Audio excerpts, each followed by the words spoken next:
शरीरमाधरेतः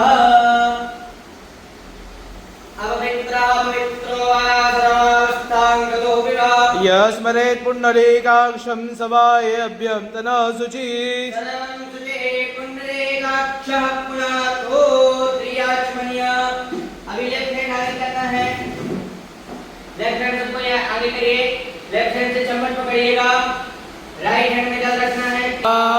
ओम नारायणाय नमः, ओम माधवाय नमः, गोविंदो तो अस्तो प्रकाशाल्यो। भगवान को 16 बार नमस्कार करना है।